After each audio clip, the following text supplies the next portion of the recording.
Cláudio era o maior desenhista da minha época, da minha geração, sem dúvida. Entendeu? No desenho, eu acho que o Cláudio pratica uma espécie assim, de conceitualismo surrealista.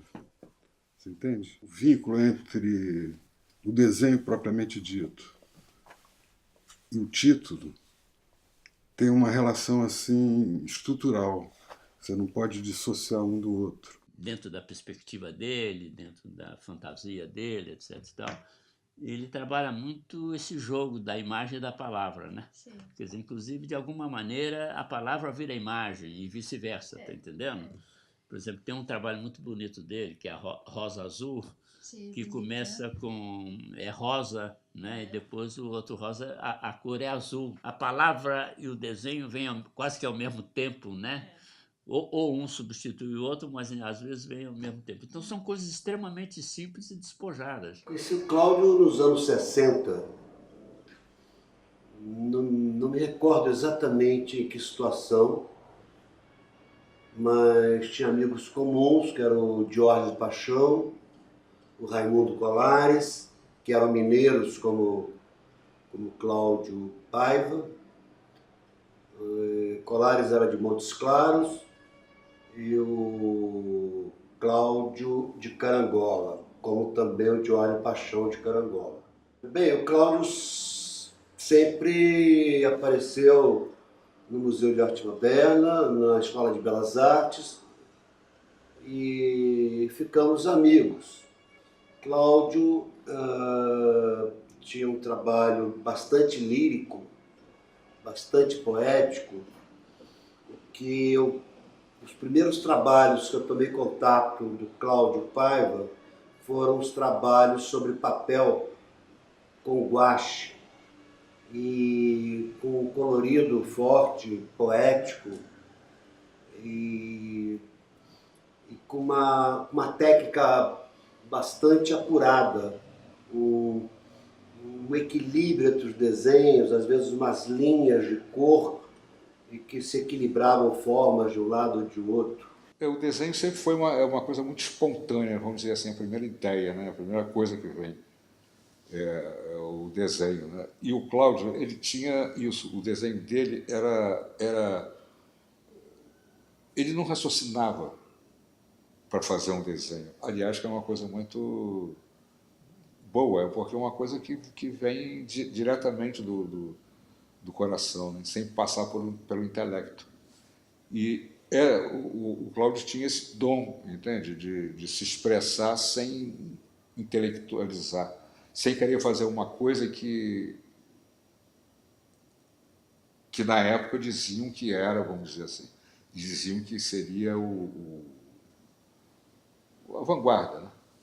Ele não, ele fazia uma coisa com espontaneidade. Ele era um artista da época e não precisava de se preocupar com isso. Meu interesse pela obra de Cláudio surgiu, na verdade, no ateliê do Cildo. Um dia Cildo recebi a correspondência, abria na minha frente e abri uma envelope e tinha uma lixa com lápis de cor.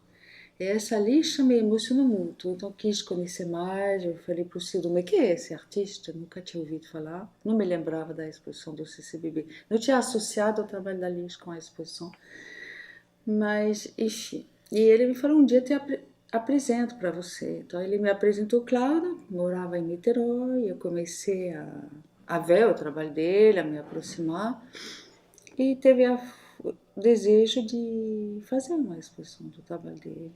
Foi a partir desse momento que o Cido achou que Luísa Strina poderia ser uma boa pessoa.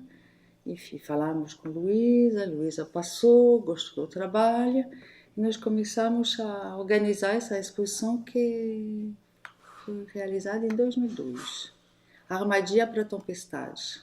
Armadilha para a Tempestade era só um copo d'água, né? E a relação com a imagem e a palavra, né? que está muito importante na obra de Cláudio. Né? Sempre tem o sentido que a palavra revela a imagem pode ser uma espécie de palavra também, enfim.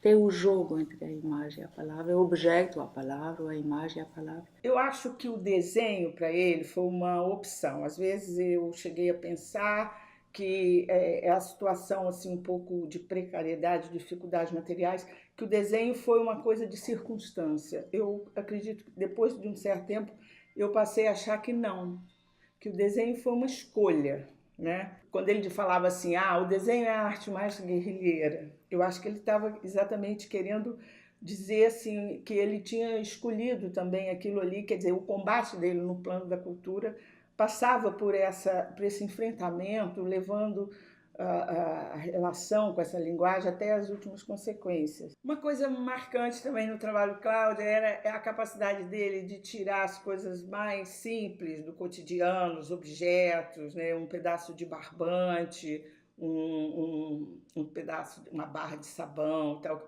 Tirar esses objetos da sua, vamos dizer assim, insignificância e dar a eles uma potência poética. Na época que eu dirigi o Parque Lage, era o diretor do Parque Lage, na década de...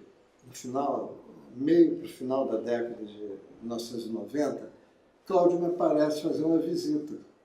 Uma surpresa agradável, Cláudio ali, eu estava na minha mesa de direção, Cláudio sentou na cadeira da frente. Aí, de repente, sem mais nem menos, ele começa a puxar coisas assim, como aqui, assim, do bolso. Joga na mesa, coisas assim.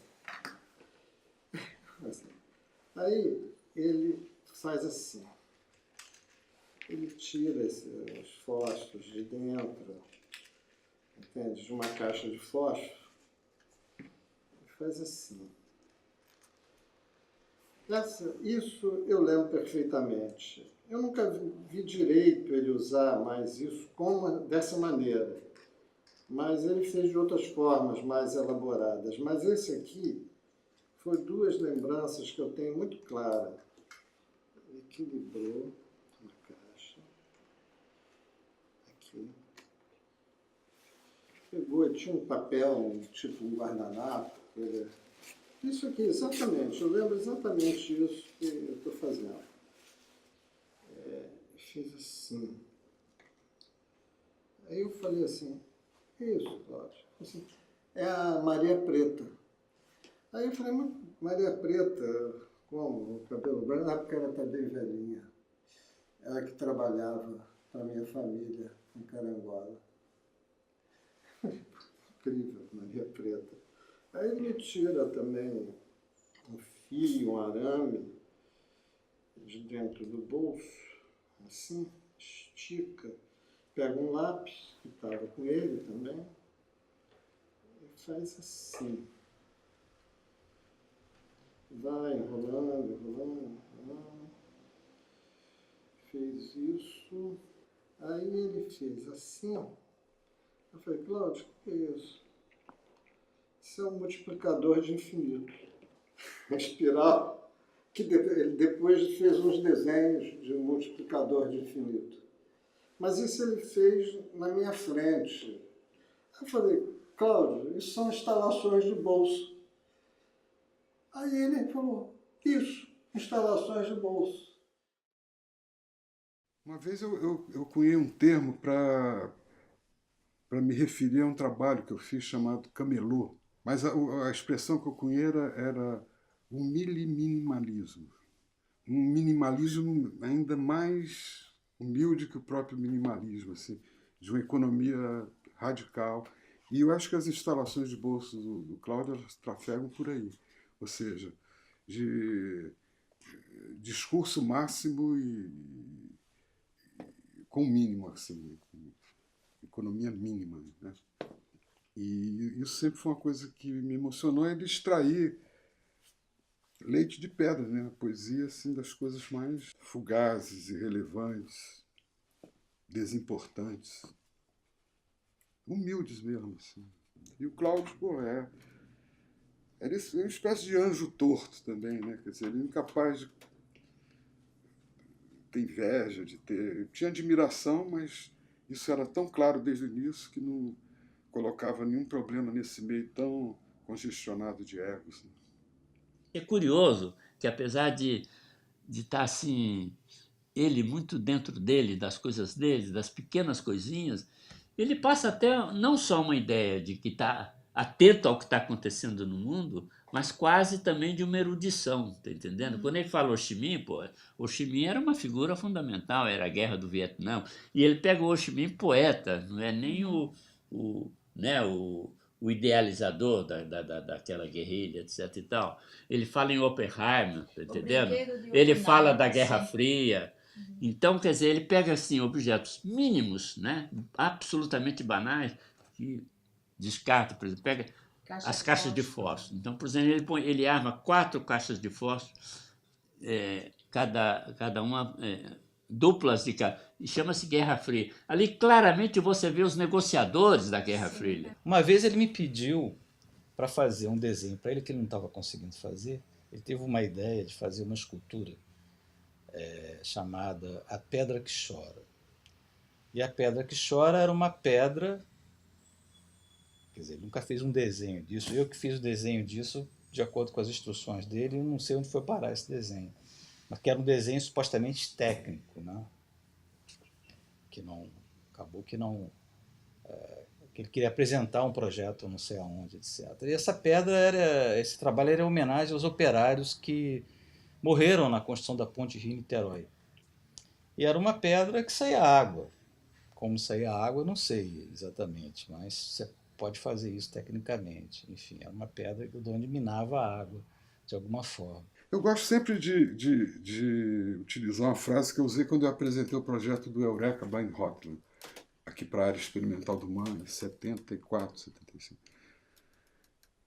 Eu usei como epígrafe uma frase de um cara que eu gosto muito, que é o Teilhard de Chardin, que é esse dominicano, né, que se tornou teólogo. Ele é de formação antropólogo, paleontólogo, importantíssimo. Ele era o chefe da expedição que descobriu o Homem de Pequim. Então ele era um especialista em elos perdidos, no primeiro homem e tal. E ele tem uma frase nesse livro, Fenômeno Humano, que diz o seguinte: o primeiro homem é sempre uma multidão.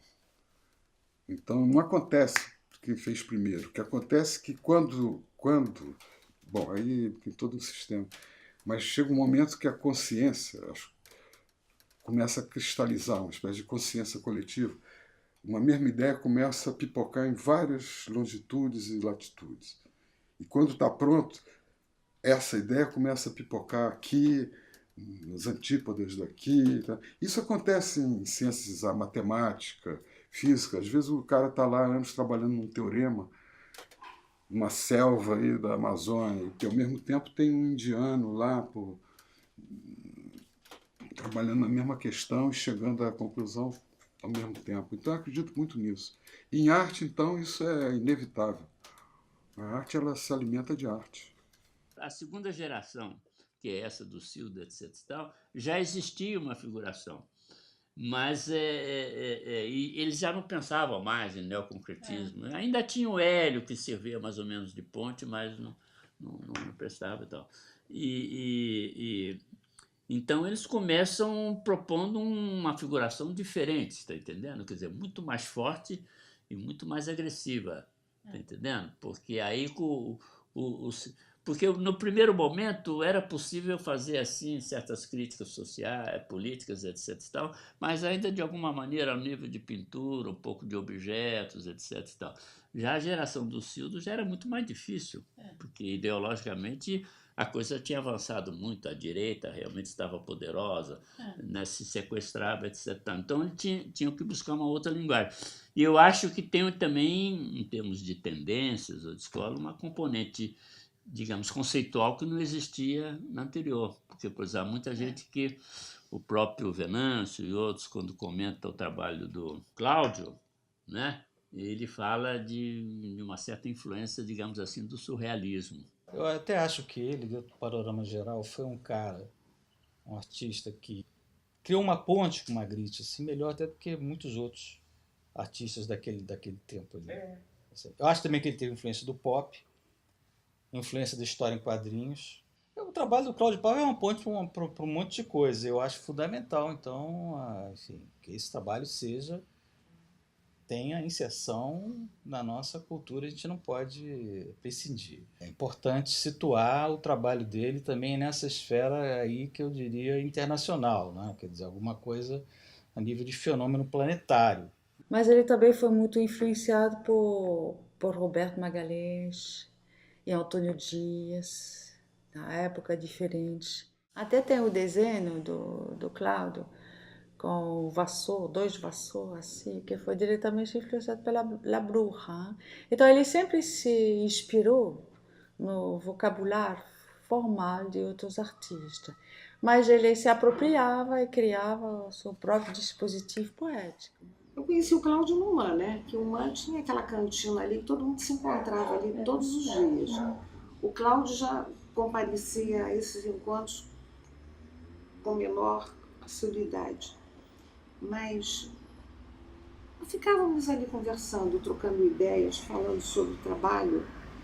Era uma coisa assim muito espontânea, era um convívio muito tranquilo, delicado e coisa assim completamente envolvente. A gente ali era um grupo de artistas que se gostavam muito. No princípio dos anos 70, os artistas que se reuniam na Escola de Belas Artes, na Rua Araújo, Porto Alegre, eles foram para o Museu de Arte Moderna porque, durante aquele tempo, soltaram uma bomba na porta da Escola de Belas Artes para espantar aquelas reuniões. Então, esses artistas todos foram para se reunir no Museu de Arte Moderna, no bar do Museu de Arte Moderna, que era um lugar muito amplo, e a gente se conhecia. O Cláudio Paiva, eu tive a oportunidade de conhecê-lo exatamente nesse lugar. E eu frequentava aquilo diariamente, e outros artistas também, diariamente. E o Cláudio também sempre contava com ele lá. Então a gente manteve uma amizade, né? Ele sempre usava assim ele sempre tinha algum material desenhado para mostrar, e eu apreciava muito o trabalho dele e a presença dele. Né? Eles não tinham um pensamento único, um pensamento comum, tá entendendo? Mas eles tinham essa relação não só de amizade, mas a relação de trabalho. Porque eu acho muito importante mostrar essa diferença entre a primeira e a segunda geração dos anos 60, porque a primeira é o golpe ainda não tinha acabado de ser dado, ainda não estava instalado, tá entendendo? Quer dizer, e por outro lado, quer dizer, o que tinha antes de imediato era o neoconcretismo, que já de alguma maneira cumprira a sua primeira etapa histórica. Depois a coisa continuaria, a importância continuaria, etc. E tal. Então, eles podiam partir para uma coisa assim imediatamente nova, né? E aí começa com essa figuração que estava ocorrendo na França e tal. Agora, a segunda geração, que é essa do Cilda, etc. e tal, já existia uma figuração, mas eles já não pensavam mais em neoconcretismo. Ainda tinha o Hélio, que servia mais ou menos de ponte, mas não prestava e tal. Então eles começam propondo uma figuração diferente, está entendendo? Quer dizer, muito mais forte e muito mais agressiva. Porque todos tinham uma novidade para uma produção nova, porque era uma época revolucionária mesmo na artes plásticas, né? Esse final dos anos 60 e princípio dos 70, que a arte brasileira estava se transformando, não só a arte brasileira, mas a arte mundial, tudo está se transformando. O diálogo, naquela época, se dava de uma forma muito espontânea entre as pessoas, artistas ou não artistas, por conta da crise que a gente está vivendo naquele momento, com a questão política, né? O fechamento brabo que estava acontecendo, obviamente, as universidades, enfim, a guerrilha, o movimento estudantil, tudo isso criou uma temperatura, né? Eu gosto de usar a expressão panela de pressão, né? Que o Rio virou uma panela, outras cidades do Brasil também, mas estamos falando do Rio, né? Virou uma panela de pressão. Isso fazia com que as pessoas rompessem as suas repressões, suas amarras. E às vezes você encontrava um cara na rua, uma pessoa na rua, e você entabulava uma conversa. Havia muito essa coisa de olho no olho, sabe? Enfim, não é uma coisa absoluta, né? Senão não haveriam os policiais infiltrados, né? Alguém pode se disfarçar disso, daquilo.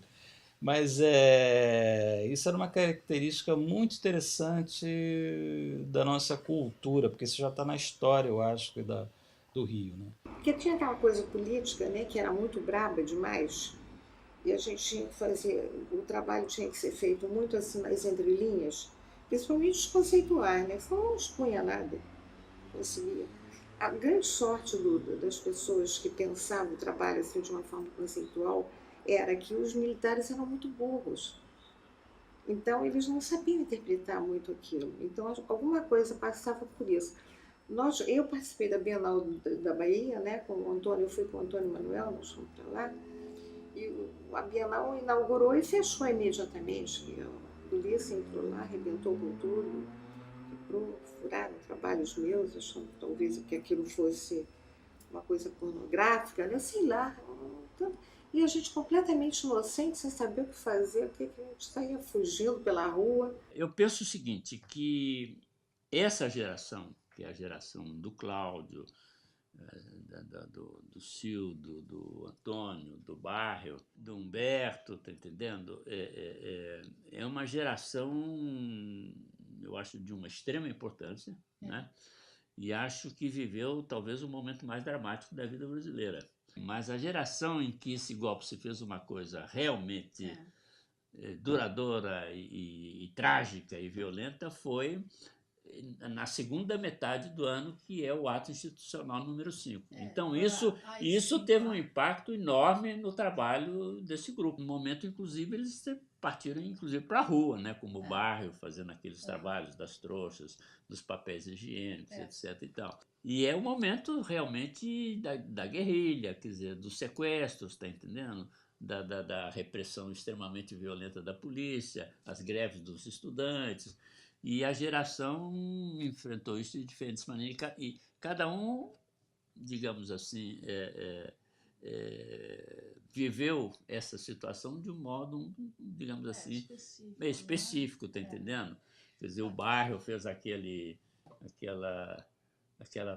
viagem pelos lugares mais escabrosos do Rio, os esgotos, etc. e tal. E há, inclusive, o caso do Barrio também, que foi lá destruir o trabalho do Cláudio, né?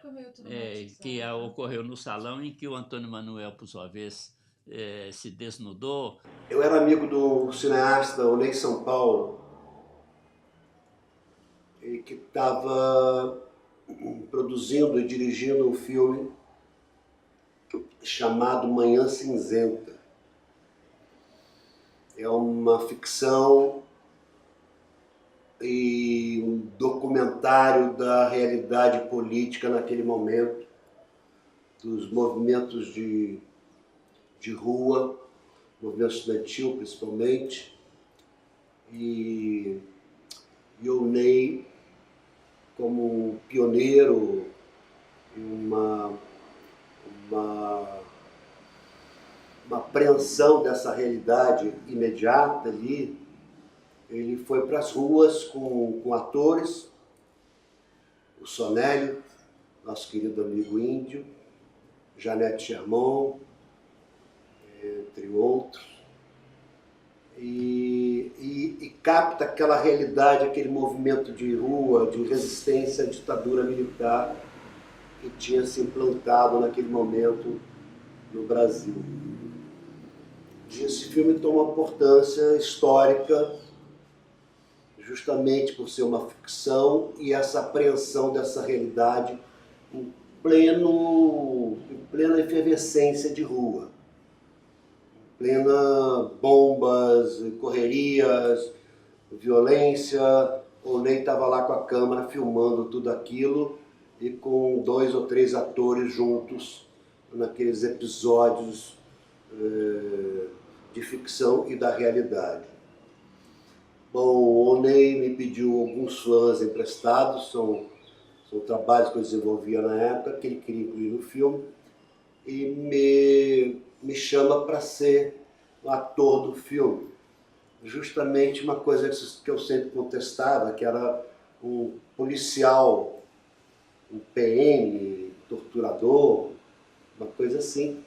E eu apresentei ao Cláudio Paiva, ele convidou o Cláudio para ser o outro militar junto comigo. Então nós entramos em camburões, a gente usava espingarda e capacete, enfim, toda a roupa militar. Só que eu olhava para mim e me achava assim, realmente uma situação ridícula. Assim, pô, eu não sou isso, eu não sou milico, não posso daquilo. Então eu começava a rir quando tinha o take que filmar. Eu entrava numa gargalhada, numa contradição, acabei dando, enfim, rindo e tinha que cortar aquela cena, corta. E o Cláudio não, como ele tinha um bigodão grande, ele tinha um ar realmente de policial, assim, né, forte e tudo. Então ele está bastante assim, presente no filme Manhã Cinzenta, porque ele não ria. E eu achava aquilo tão inacreditável, assim, de roupa de soldado, nossa, magrinho. Eu me sentia assim, ridículo com aquela roupa de soldado. Tudo. Eu fui participar da Bienal de Paris, a Bienal dos Jovens, e ele também. Ele lá fez a montagem dos trabalhos dele, eu fiz a minha, foi em Vincennes, que era aquela antiga fábrica de trens, né, uma coisa assim, muito longe. E ele ficou lá construindo o trabalho dele, que ele fez uma ambientação que eu não me lembro muito bem. Eu não sei se tem alguma coisa documentada dessa época. Tem? Não. Tem um jornal, onde tem o mesmo. Esse jornal está muito difícil, né? E Cláudio, ele me parece que ele tinha, acho que tenho a impressão que era o pai, que tinha uma padaria. E ele, as coisas de mexer com as massas de padeiro, fazer pãezinhos, eu tenho a impressão que a coisa dele começou ali. E em Paris, me lembro de uma coisa muito interessante nessa instalação dele, que ele comprou uns sacos enormes de farinha de trigo. E a instalação dele era uma coisa assim, como se fosse montanhas de farinha de trigo, e montanhas, como se fosse um deserto, e umas baguetes em cima. Era uma coisa meio surrealista. Muito bonito o trabalho dele. A presença do Cláudio, para mim, era muito significativa, porque, como eu falei, ele vivia assim, flutuando. Ele vivia assim, como se estivesse no espaço, no mundo da lua, e sempre com um sorriso, com o rosto assim, meio redondo, parecia uma lua, sorridente. E era muito agradável a presença dele. Isso me marcou muito. Quer dizer, além do trabalho dele, né? A parte do trabalho dele, ele, como pessoa, ele era uma pessoa muito agradável de conviver. E isso me marcava muito. Era uma pessoa que eu gostava de encontrar, gostava de conversar, né? Vivia em outro mundo. Cláudio era uma pessoa assim, de uma extrema delicadeza, né? De uma fina mesmo. Muito inteligente. Né? Aquele olhar sensível, sensível, aquelas mãos assim, né? De quem trabalha muito bem com os materiais, né? De desenho. Um grande desenhista, né?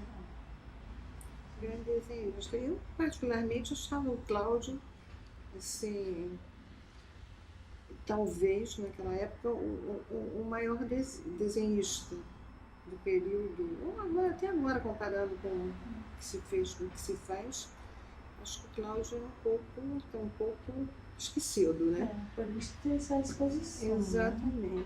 Mas você na época percebia a fragilidade dele? Ah, sim, ele já era uma pessoa frágil. Sentia que Cláudio que ele falava muito pouco e ficava muito introvertido, sabe, com ele mesmo. Tinha um cabelo assim, muito grande, tipo Black Power, né? Ele ficava sempre enrolando assim, cabelo, conversava assim um pouquinho, mas sempre um toque assim meio de nervoso, né? de pessoa que não estava bem. Mas aí quando ele mostrava os desenhos, ele levava às vezes umas coisas para a gente ver, olhar o trabalho do outro, eu ficava assim encantada com os desenhos dele, lindos. Foi uma coisa muito mais de uma empatia pessoal direta, né? Uma intensidade que o Cláudio sempre foi muito intenso. Ele joga uma intensidade em qualquer pessoa que esteja do lado dele, na frente dele, etc. Então, eu acho que eu tinha visto até um caso interessante, um trabalho que o Cláudio fez no IBEU de Copacabana. Não sei se o Frederico Moraes foi quem organizou essa mostra ou não, era uma mostra coletiva. E o Cláudio apresentou um trabalho super interessante, que era um cortejo, assim, como se fosse um cortejo de matuto, no interior e tal, onde você não tem toda essa coisa da cidade, caixões, não sei o quê. Então, seria um enterro, né? Então, era um lençol amarrado numa trave grande, com terra dentro. Então, era um cortejo, ia um na frente, outro atrás, segurando, e aquilo desfilando dentro da galeria do IBEU, fazendo a volta e cantando música do Roberto Carlos. Aquela Quero que vá tudo para o inferno, né? Quero que tudo mais vá para o inferno. E isso foi uma coisa super interessante. Inclusive o Frederico, eu acho que estava segurando, era um dos que estavam desfilando ali com isso, participando. Eu comecei crítico, depois me fiz crítico historiador, porque eu sempre acho que todo crítico tem que conhecer a história. Um crítico que não conhece a história nunca vai fazer uma análise, e vice-versa. O historiador que também não tem um poder de crítica também nunca vai fazer uma análise correta. Depois eu agreguei o crítico historiador curador, passei a fazer as exposições, e finalmente o crítico historiador curador artista. Agora, eu já considero a curadoria como uma forma de arte, porque para mim, o Cildo, algumas vezes ele diz que o trabalho do artista ele tem que ter um poder de sedução, ele tem que ser sedutor, né? E eu acho, então, que o curador também, quando ele faz uma exposição, e esse é o erro hoje, é o grande problema da curadoria, que a tendência é o curador ter uma ideia e depois ele fica catando os artistas capazes de ilustrar essa tese. É o contrário, você tem que pegar o trabalho do artista e ver como é que você vai resolver isso. Então, eu acho que o trabalho de curadoria, ele tem que, na verdade, o resultado final é uma obra de arte, tá entendendo? Para mim ficou muito marcado, eu não sei que ano que foi, exatamente o ano que foi que ele teve uma tragédia familiar, que foi o incêndio do hotel do pai dele em Carangola. Eu não lembro o ano, mas foi no começo, assim, primeira metade dos anos 70. De repente o Cláudio some. A gente fica sem ver o Cláudio muito tempo. E naquela época a gente se perguntava, aí o Cláudio tinha viajado para Minas. Aí o Cláudio volta. E quando o Cláudio volta, ele está muito diferente do que ele era. O Cláudio começou a falar diferente, o Cláudio se comportar diferente. E eu sentei com ele lá no MAN, na mesa do MAN, e ele me contou uma coisa que sempre ficou gravado na minha cabeça, é que ele foi a Minas, o pai tinha morrido. E ele me contou uma das coisas mais trágicas para mim naquela época, é que o incêndio, o hotel que o pai tinha em Carangola, pegou fogo.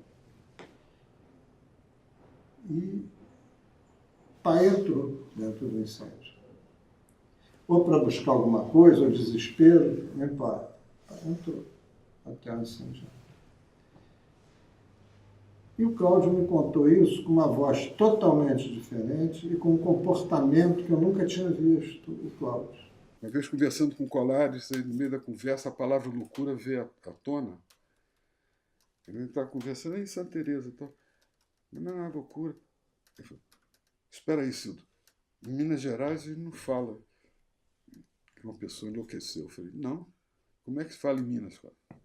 Fulano de tal se declarou. Então é isso mesmo. Tá entendendo? Mas eu acho que a loucura foi assim, claro, né, o grande... A própria natureza dele também, que também está intimamente relacionada à questão da loucura. Mas eu sei que era uma pessoa maravilhosa, né, como pessoa, além de ser o artista que é, que as pessoas aos poucos vão tomando contato com a riqueza da sua obra. Foi muito importante também que ele pudesse, em alguns momentos, mostrar o trabalho, sair daquela solidão, daquele isolamento, né? Uma vida difícil. Então, acho que algumas ligações assim de pessoas que tinham interesse em arte, como o Cildo, a Caterine, que realmente valorizavam e viam a importância do trabalho dele, né, no cenário da arte brasileira, o desenho. Poucas pessoas enfrentaram e tiveram assim uma relação tão intensa com a linguagem do desenho como Cláudio. Eu acho que, se for procurar, não sei se tem muita gente. Então, ele tem essa particularidade. E o trabalho dele, ele tirou leite das pedras, né? Com aquilo que ele, com o pouco que ele tinha, fazer todas aquelas instalações e tudo. Acho que é uma obra que precisa ser conhecida mesmo, né? Não pode passar despercebido. Um trabalho com aquela força, com aquela carga assim de poética, né? Ele é como se ele tivesse sempre de prontidão diante das coisas para poder captar aquele momento forte, né? De expressão de alguma coisa, né? Não, porque eu sempre penso o seguinte, se quiser, aliás, se não me engano, foi o Milor Fernandes que uma vez disse isso. Não importa, tá entendendo, o tipo de ditadura, o tipo de... O artista sempre vai poder trabalhar. E ele sempre vai fazer o seu trabalho. A diferença é que esse trabalho não circula. E se o trabalho não circula, ele perde força. Está entendendo? Então, o que estava acontecendo com essa geração... Porque quando você olha o currículo do Cláudio, ou você olha o currículo de 2 ou 3 outros artistas da geração, foi impressionante a velocidade com que ele conseguiu participar de várias exposições, ter exposições individuais, ganhar o prêmio de viagem, ir para a Bienal de Paris, está entendendo? Quer dizer, e é o mesmo caso também do Colares. O Colares, num ano, ganhou 7 prêmios. Tá entendendo? Até um ponto em que ele perguntou assim, será que eu realmente tenho esse talento, tenho essa coisa? Depois de 4, 5 anos fazendo artes plásticas mesmo, todo mundo mais ou menos desperto, todo artista ele sabe qual é o caminho das pedras. Se ele quiser, ele vai fazer aquilo. Mas eu também já vi muitas histórias de artistas que descobriram o caminho, começaram a andar, se empolgaram, e hoje em dia você não ouve nem falar. E, de repente, o caminho do Cláudio vai ser inverso, vai ser o caminho de muitos artistas. Quer dizer, o maior símbolo do mercado de arte, já há algum tempo, quem seria? Van Gogh. Né? Mais do que os impressionistas, Van Gogh. Como símbolo, estou falando. Né? O Van Gogh, em vida, vendeu 2 telas para o irmão dele. Né? E 100 anos depois vira paradigmas. Né? Mas então é isso. De repente, a história do Cláudio ela vai seguir essa trilha também.